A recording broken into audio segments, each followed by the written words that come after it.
All right, this is Dave Tanner with Landline Magazine. I'm here with Scott Mooney. Scott, how are you doing? I'm doing well. Okay, we just completed your speed limiter protest here in Milton, Ontario. How did it go in your estimation? I think we had a really good event today. A lot of interaction with the people that attended, more than just truck drivers. There's some public that came out as well. Question and answer session, and I think we got that connection out there really well. The points were made quite clearly again that speed limiters are dangerous, and a lot of truck drivers pointed out how since they put their speed limiters on, their fuel mileage has decreased, more fuel being burned for the same miles, and as well as the problems with road rage incidents and road trains going down the highway. Right, we heard a lot of those testimonials earlier, and we've talked to a number of the truckers, and yeah, the message seems pretty consistent that the fuel savings that are being talked about are just not there. Yeah, I've heard from from my own experience with my own truck, burning 70 liters on average more per week, up to as much as 85 liters a week more, and that's a significant figure. If you want to look at it across the entire year, for me, it's $280 more per month right now. You multiply that by 12 months, you're not looking at an awful lot of money. And for a law that was supposed to be saving the economy, or sorry, not the economy, the environment, all this greenhouse gases, we're putting more out there now than we were before.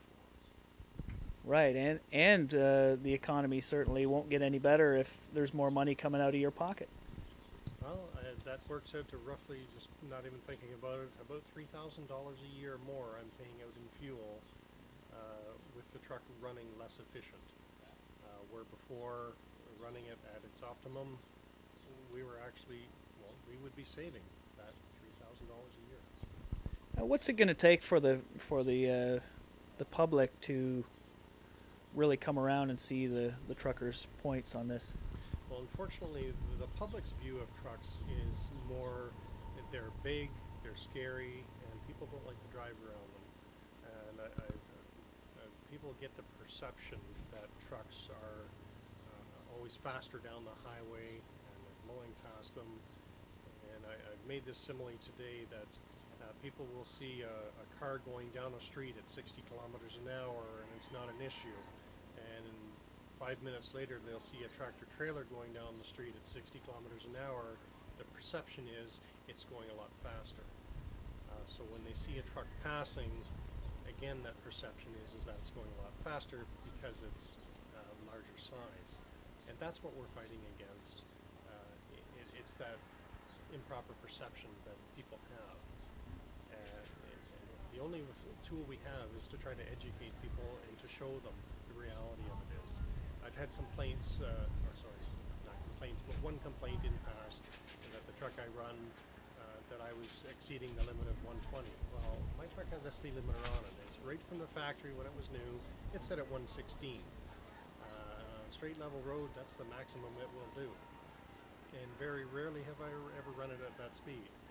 On average, I usually run it about 105 to 110. So as far as the speed, it's not an issue. The issue we have is the limiting to that speed when we need to have that power. That's the whole problem here. And that's the one thing we have to get across to the general public for them to understand.